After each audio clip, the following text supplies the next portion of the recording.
Hi guys, welcome back to the channel and welcome in day 66 of 100 day challenge. Question बहुत ही अच्छा question है और बहुत ही इंपॉर्टेंट क्वेश्चन है। 3-4 बार गेट में पूछा जा चुका है। पिछली बार ग्राफ थ्योरी का क्वेश्चन है, इसरो का क्वेश्चन है। ये इसरो 2025 में इस कॉन्सेप्ट पे क्वेश्चन पूछा जा चुका है।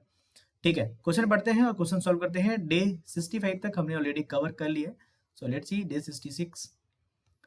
There are 20 shopping malls in a city interconnected by roads. So we have a malls like this and they are interconnected by the roads. Each shopping mall can be reached through 3 different roads. So this can be reached by this can be reached by this can be reached by this. 3 different roads. Only one park is planned to the constructed in a region. Okay. So हमारा जो reason होगा, area होगा, suppose this is one of the region. ये road नहीं है तो ये हमारा क्या है, एक रीजन है। यहाँ पे हमें क्या बनाना है, एक पार्क बनाना है। ठीक है, what is the maximum number of parks that can be constructed in the regions enclosed by roads. तो मैक्सिमम कितने पार्क बनाए जा सकते हैं, कैसा अरेंजमेंट होना चाहिए, वो हमें बतानी है।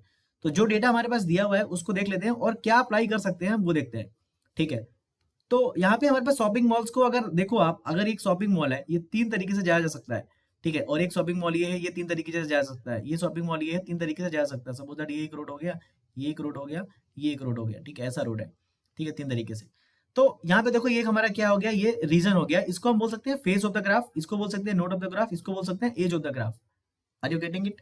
सो n is given, that is a 20 number of nodes. और एक फॉर्मूला होता है यूलर का, n minus e plus f is equal to 2। That is a very important formula, you have to remember. इसमें डायरेक्ट क्वेश्चन आता है। ठीक है, और ये इनक्लोज्ड बाय रोड्स का ना बहुत इंपॉर्टेंट है, अभी देख बताऊंगा मैं।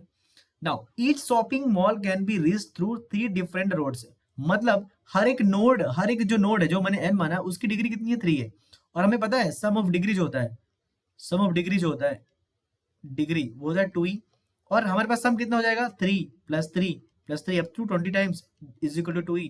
That is 20 into 3 that is 60। 60 is equal to 2e। e बराबर 30। e बराबर कितना हो गया, 30। e 30 हो गया, n 20 हो गया, e 30 हो गया। f we have to find, we have to just put the formula. n minus n कितना है, 20 minus 30 plus f is equal to 2।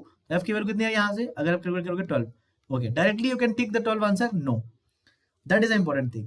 तो जब हम नंबर ऑफ फेस काउंट करते हैं तो हम क्या करते हैं, हमें हमेशा -1 करना है। मैं बताता हूँ, f इज इक्वल टू क्या हो जाएगा, 11 होगा। हमेशा 1 माइनस करना है, कब, कम नहीं करना है। ये बहुत बड़ा कंफ्यूजन है, मुझे भी था जब मैं तैयारी करता था।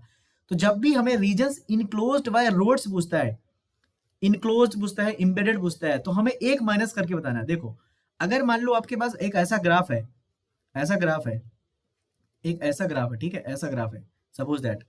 तो हम क्या करते हैं, यहाँ पे फेसेस कितने होंगे आपके अकॉर्डिंग, 1 फेस हो गई, 2 फेस हो गई, फेस हो गई नहीं।